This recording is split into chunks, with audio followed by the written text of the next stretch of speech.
Hello friends, ओम श्री गणेशाय नमः। जय श्री कृष्ण। आप सभी का स्वागत है आपके अपने यूट्यूब चैनल पर। फ्रेंड्स, आज हम आपको इस वीडियो में बताने जा रहे हैं साल 2024 की पोष पुत्रदा एकादशी का शुभ मुहूर्त, व्रत पारण का समय, व्रत कथा, पूजा विधि, महत्व और पोष पुत्रदा एकादशी के दिन संतान प्राप्ति के लिए किए जाने वाले अचूक उपाय के बारे में। फ्रेंड्स, वीडियो शुरू करने से पहले आपसे रिक्वेस्ट है, अगर आप हमारे चैनल पर नए हैं और आपने अभी तक चैनल को सब्सक्राइब नहीं किया है तो प्लीज सब्सक्राइब कीजिएगा चैनल को, साथ ही प्रेस कीजिएगा बेल आइकन को, जिससे नए वीडियो से रिलेटेड नोटिफिकेशन आपको तुरंत प्राप्त हो सके। और वीडियो पसंद आने पर वीडियो को लाइक और शेयर जरूर कीजिएगा ताकि सभी भक्तों को इस वीडियो का लाभ प्राप्त हो सके। और कमेंट बॉक्स में जय श्री कृष्णा जरूर लिखिएगा। एकादशी व्रत को सभी व्रतों में महत्वपूर्ण माना जाता है। पोष माह की शुक्ल पक्ष की एकादशी तिथि को वैंकुट एकादशी का व्रत रखा जाता है। वैंकुट एकादशी व्रत को पोष पुत्रदा एकादशी के नाम से भी जाना जाता है। इसे मुक्कोटी एकादशी भी कहते हैं। इस दिन व्रत रखते हैं और भगवान विष्णु जी की पूजा की जाती है। इस व्रत को करने से मृत्यु के बाद मोक्ष की प्राप्ति होती है। इस दिन पूजा के समय वैंकुट एकादशी व्रत कथा का पाठ जरूर करना चाहिए। साल 2024 में पोष मास की शुक्ल पक्ष की पोष पुत्रदा एकादशी का व्रत 21 जनवरी 2024 रविवार के दिन है। साल 2024 में पोष पुत्रदा एकादशी के दिन महासंयोग बन रहा है। इस दिन द्विपुष्कर योग का महासंयोग बन रहा है। इस दिन किए गए किसी भी कार्य में मनोवांछित वर की प्राप्ति होती है और सभी कार्य शीघ्र ही पूर्ण होते हैं और व्रत पूजा पाठ उपाय का कई गुना अधिक फल प्राप्त होता है।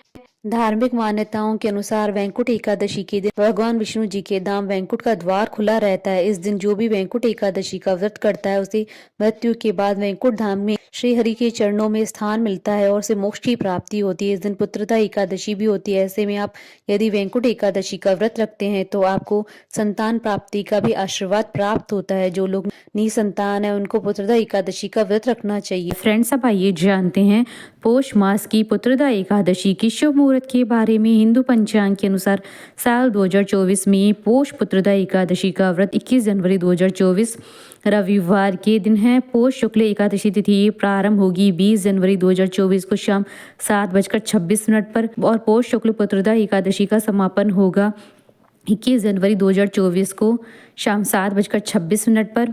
व्रत पारण का समय रहेगा 22 जनवरी 2024 को सुबह 7:16 से सुबह 9:25 तक और द्वादशी के दिन हरिवासर समाप्ति का समय रहेगा 22 जनवरी 2024 को रात्रि 7:54 पर और इस दिन द्विपुष्कर योग रहेगा 21 जनवरी 2024 को सुबह 3:52 से अगले दिन 22 जनवरी 2024 को सुबह 7:16 तक। फ्रेंड्स, अब आइए जानते हैं पोष पुत्रदा एकादशी की पूजन विधि के बारे में। एकादशी के नियमों का पालन दशमी तिथि से ही करना चाहिए, इसलिए दशमी तिथि से ही नमक का त्याग कर देना चाहिए। पुत्रदा एकादशी के दिन ब्रह्म मुहूर्त में उठना चाहिए और स्नान करने के बाद साफ वस्त्र धारण करने चाहिए। इसके बाद एक साफ चौकी पर गंगा जल छिड़ककर उस पर पीले रंग का वस्त्र बिछाना चाहिए और भगवान विष्णु को पंचामृत से स्नान कराना चाहिए। पंचामृत में तुलसी दल अवश्य ही होना चाहिए। इसके बाद उस चौकी पर भगवान विष्णु का चित्र स्थापित करें। चित्र स्थापित करने के बाद कलश की भी स्थापना करें और कलश पर लाल रंग का कपड़ा बांधे। इसके बाद भगवान विष्णु का चंदन से तिलक करें और उन्हें पीले फूलों की माला और पुष्प अर्पित करें। पुष्प अर्पित करने के बाद भगवान विष्णु को पीले फूल, फल, नैवेद्य, पीले रंग की मिठाई आदि अर्पित करें। इसके बाद भगवान विष्णु की विधिवत पूजा करें, उनके मंत्रों का उच्चारण करें और पुत्रदा एकादशी की कथा सुने। पूजा के बाद भगवान विष्णु की धूप व दीप से आरती उतारे, उन्हें मिठाई का भोग लगाएं। इसके बाद भगवान विष्णु से जाने अनजाने में हुई भूल के लिए क्षमा प्रार्थना करें। यदि व्रती चाहे तो संध्या काल में दीपदान के पश्चात फलाहार कर सकते हैं। व्रत के अगले दिन द्वादशी पर किसी जरूरतमंद व्यक्ति या ब्राह्मण को भोजन कराकर दान दक्षिणा देकर व्रत का पारण करना चाहिए। पुत्रदा एकादशी व्रत के नियम। यह व्रत दो प्रकार से रखा जाता है, निर्जला व्रत और फलाहारी अथवा जलीय व्रत। सामान्य तौर पर निर्जला व्रत पूर्णतः स्वस्थ व्यक्ति को ही रखना चाहिए।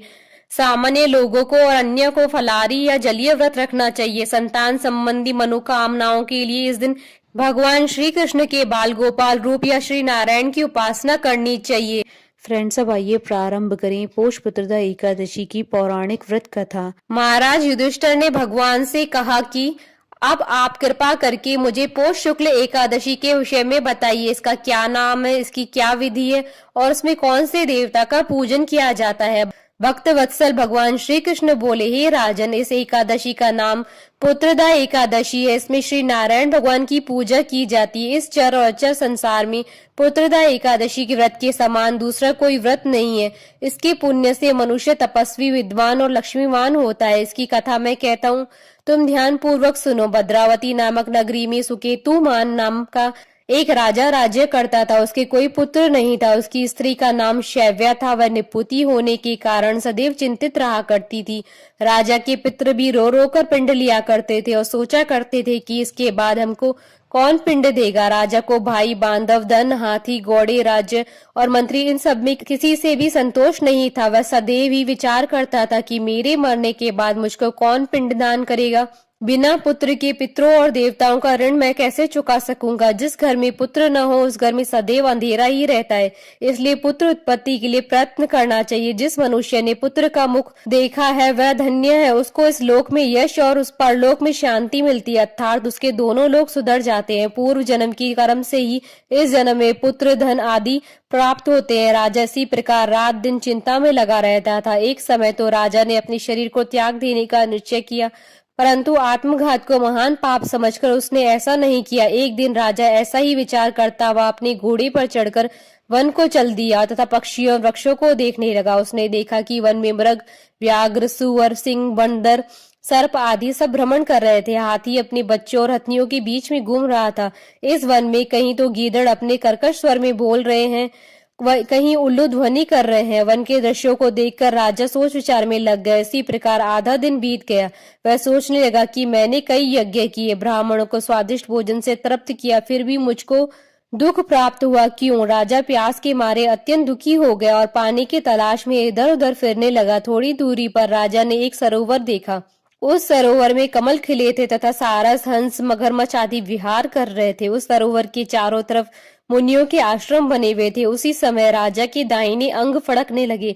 राजा शुभ शकुन समझकर घोड़े से उतरकर मुनियों को दंडवत प्रणाम करके बैठ गया। राजा को देखकर मुनियों ने कहा, हे राजन, हम तुमसे अत्यंत प्रसन्न हैं। तुम्हारी क्या इच्छा है सो कहो। राजा ने पूछा, महाराज आप कौन हैं और किस लिए यहाँ आए, कृपा करके बताइए। मुनि कहने लगे कि हे राजन, आज संतान देने वाली पुत्रदा एकादशी है। हम लोग विश्वदेव हैं और सरोवर में स्नान करने के लिए आए हैं। यह सुनकर राजा कहने लगा कि महाराज, मेरे भी कोई संतान नहीं है। यदि आप मुझ पर प्रसन्न हो तो एक पुत्र का वरदान दीजिए। मुनि बोले, हे राजन, आज पुत्रदा एकादशी, आप अवश्य इस व्रत को करें। भगवान की कृपा से अवश्य ही आपके घर में पुत्र होगा। मुनि के वचनों को सुनकर राजा ने उसी दिन एकादशी का व्रत किया और द्वादशी को उसका पारण किया। उसके पश्चात मुनियों को प्रणाम करके महल में वापस आ गया। कुछ समय बीतने के बाद रानी ने गर्भ धारण किया और 9वें महीने के पश्चात उसके एक पुत्र हुआ। वह राजकुमार अत्यंत शूरवीर, यशस्वी और प्रजापालक हुआ।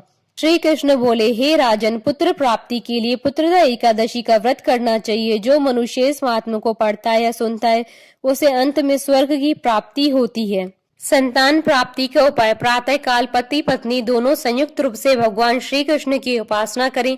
संतान गोपाल मंत्र का जाप करें। मंत्र जाप के बाद पति पत्नी प्रसाद ग्रहण करें। गरीबों को श्रद्धा अनुसार दक्षिणा दें और उन्हें भोजन कराएं। बोले भगवान श्री कृष्ण की जय, भगवान विष्णु की जय, सनातन धर्म की जय। हमारे साथ इस वीडियो में अंत तक बने रहने के लिए आपका धन्यवाद। ओम श्री गणेशाय नमः। जय श्री कृष्णा।